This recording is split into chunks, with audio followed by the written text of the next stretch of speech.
Hi guys, welcome back to my new blog. আজকে হলো শ্রাবণ মাসের দ্বিতীয় সোমবার।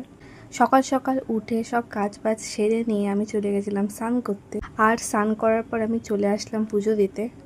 তো প্রথমেই এসে আমি শিব ঠাকুরকে পরিষ্কার করে শিব ঠাকুরকে ফুল দিয়ে সাজিয়ে নিলাম। আর অন্য অন্য ঠাকুরের পায়েও ফুল দিয়ে নিলাম। আর এইটা হলো গঙ্গার জল, যেটা আমার শাশুড়ি সকাল সকাল পুজো দিতে গেছিলো, তো নিয়ে এসেছিলো।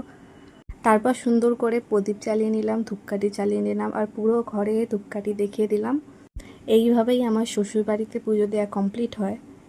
তোমরা দেখো আমাদের ঠাকুর ঘরটা কত সুন্দর লাগছে দেখতে, কি মিষ্টি লাগছে না। তারপর এখানে পুজো কমপ্লিট করে আমি চলে গেছিলাম আমার বাবার বাড়িতে। তারপর বাড়িতে গিয়ে দেখছি যে মা পুজো করা আরম্ভ করে দিয়েছে।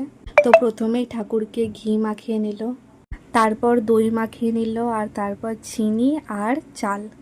তো এই সব কিছু মাখিয়ে দেওয়ার পর মা সুন্দর করে শিব ঠাকুরকে স্নান করিয়ে নেয়।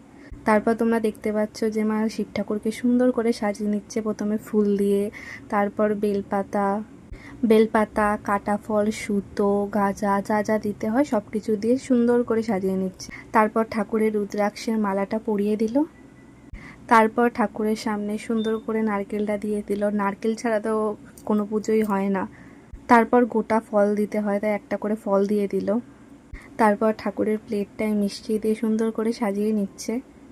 তারপর ঠাকুরের গ্লাসে জল দিয়ে ঠাকুরকে খেতে দিয়ে নিল সুন্দর করে। আর খেতে দেওয়া কমপ্লিট হয়ে যাওয়ার পর মা ঠাকুরের মাথায় আবার একটু চাল দিয়ে নিল। তারপর চাল দেওয়ার পর দুধে যা যা দিতে হয় ওইগুলো দিয়ে মা দুধটাকে তৈরি করে নিল।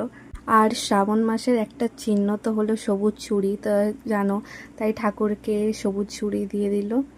আর তারপর ঠাকুরের মাথায় দুধ ঢেলে দিল, সুন্দর করে পুজো করে নিল।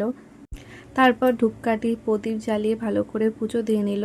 তো আমাদের বাড়িতে কীভাবে পুজো হয় আমি সব কিছুই তোমাদের সাথে শেয়ার করলাম। তোমরা যদি আরও কিছু জানতে চাও আমাকে নিশ্চয়ই কমেন্ট করবে। তারপর মা সুন্দর করে সারা ঘরে ধুনো দিয়ে নিল। আর আমি একটু মেহেন্দি পরেছিলাম, তাই তোমাদের সাথে শেয়ার করে দিলাম যে আমার হাতটা কতটা সুন্দর লাগছে দেখো। আর শ্রাবণ মাসে কি সবুজ চুড়ি না পরলে হয়?